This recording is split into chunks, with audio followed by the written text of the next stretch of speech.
Hi guys, welcome to Wrestling Open Mic Night. Thank you ever so much for tuning in. It's night time here in the UK, believe it or not. It looks quite bright out to say what time of the day it is. Thank you ever so much for tuning into this video for you guys today. Now, I just want to say this, 54 of you have hit the subscribe button now.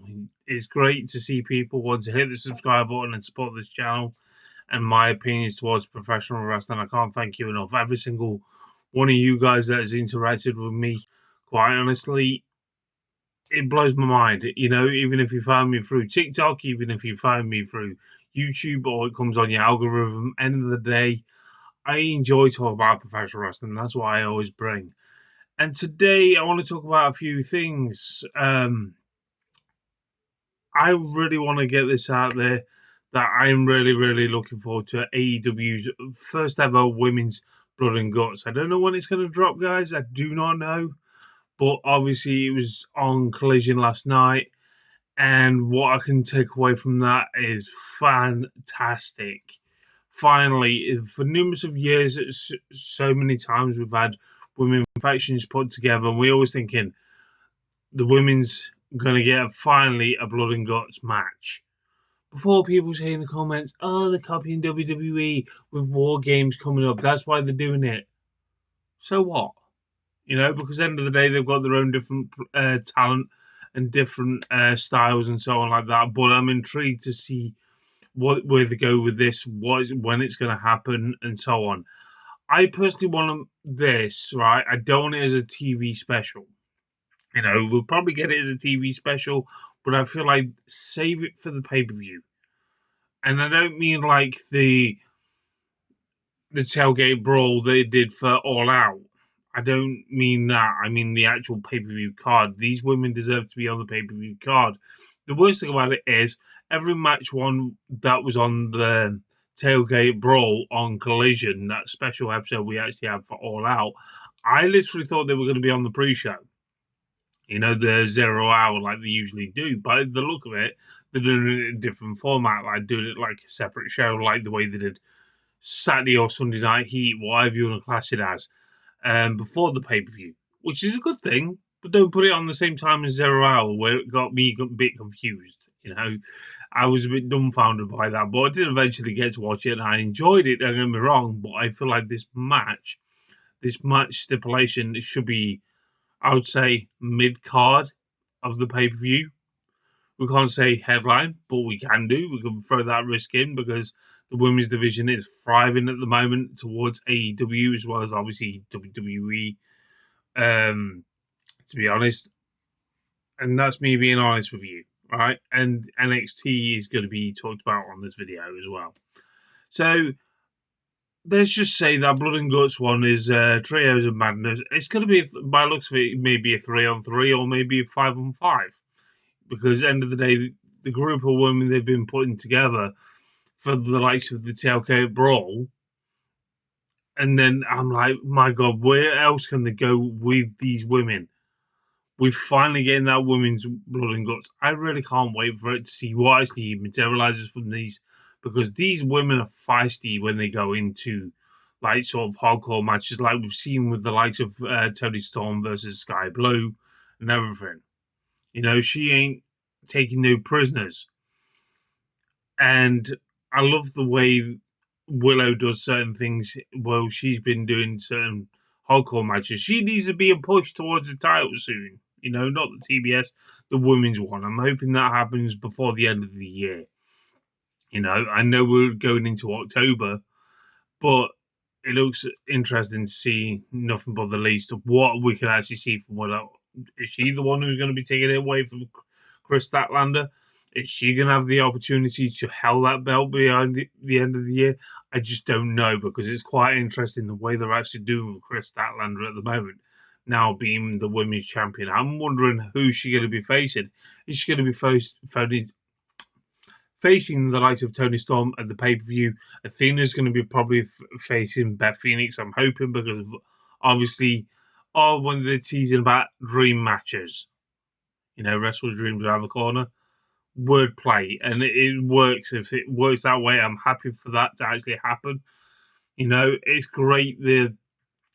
to see, obviously, what we actually saw recently going forward in full fruition. And it's great to see that WWE counter program didn't exactly work.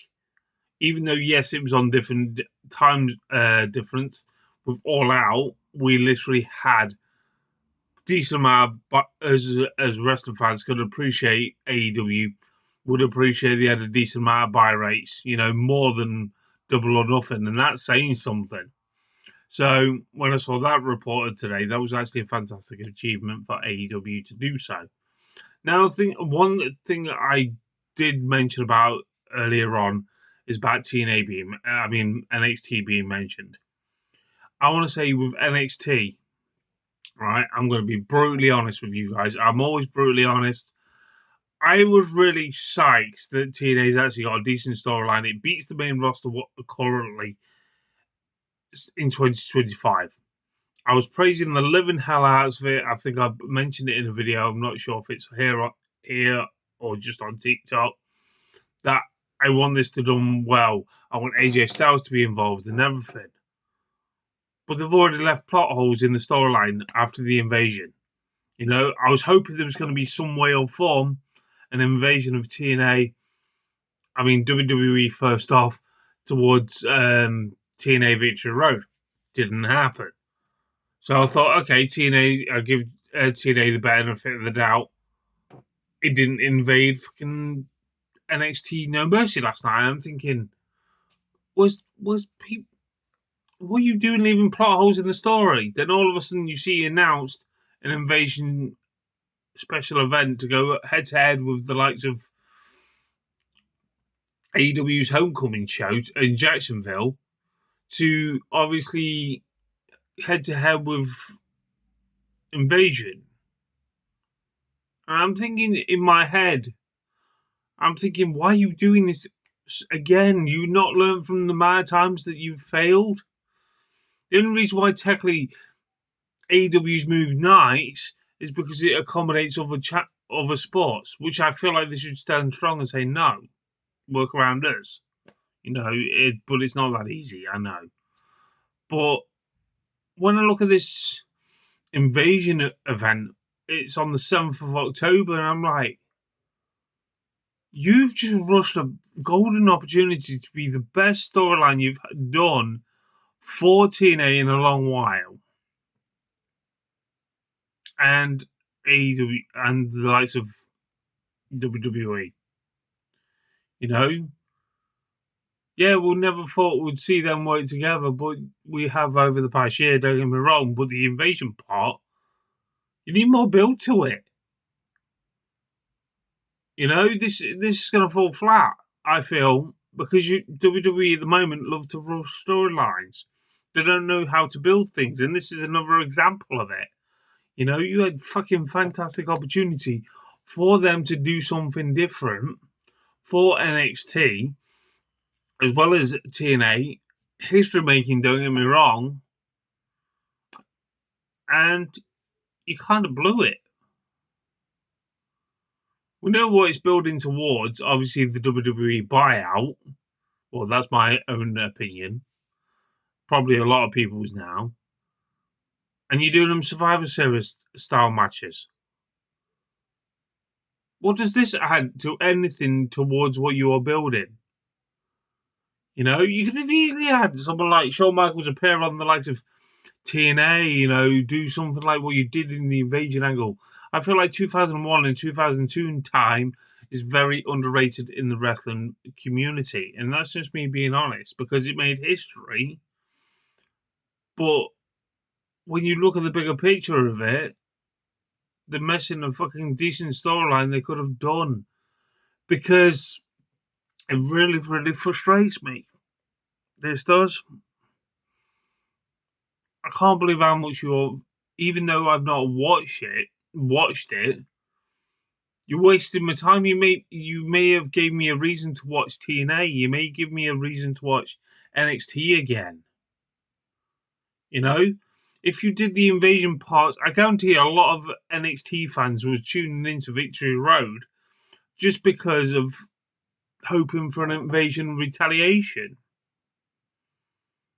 but it looks like WWE's benefiting it all, and it's not making any sense because, yeah, you had the likes of Ava or whatever her name is announce about this thing, and then she's been on the phone talking to Santino and Morella for hours on end to strike a deal to bring the likes of TNA. Okay, fair enough. TNA's getting a benefit of it in these matches, but does this mean when we look at this, but will NXT get all the pinfalls?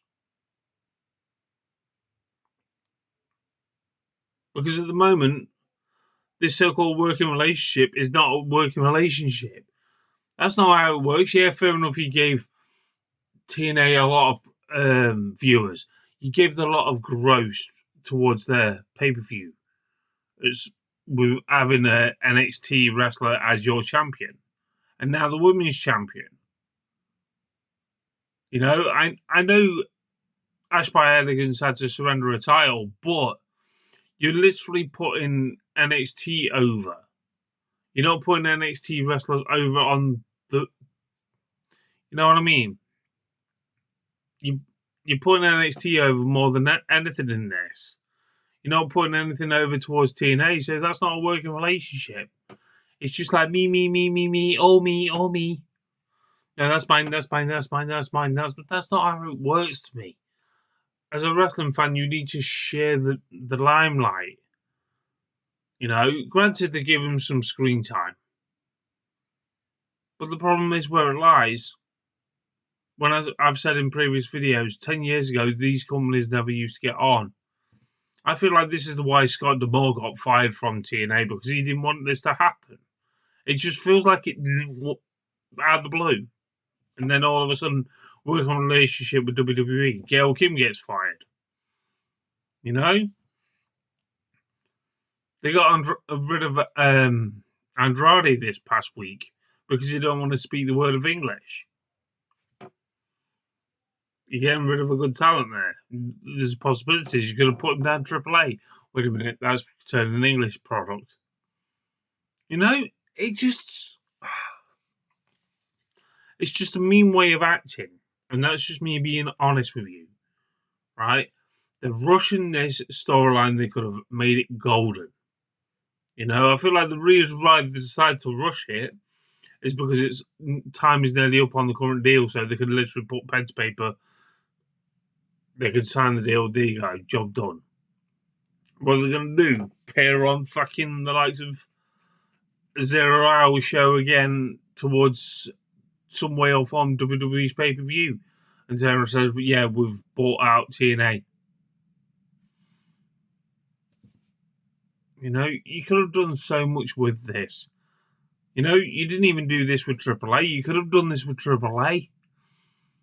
The weird thing about it is you got AAA mixed in with the likes of your main roster, as well as NXT. But I feel like when you literally do this buyout, is it just going to be just TNA that's going to be working with NXT? You know, it's a very confusing moment for me as a wrestling fan to witness from afar. Don't get me wrong, but I'm glad I'm not an avid just say TNA fan, because I feel like the avid TNA fan, that's a tongue twister in itself, has been tarnished here. You know, you're not giving stability towards a storyline or you're putting in place, and it's really, really frustrating. You are ruining the best storyline you've had in 2025. That's compared to the fucking main roster. And you've literally given us a special event in 2 weeks' time. I think it's 2 weeks, or less than 2 weeks, in fact. With no fucking build. At least do some qualifying matches on each other's programming. To be a part of this Survivor Series tag team matches for the males and the females.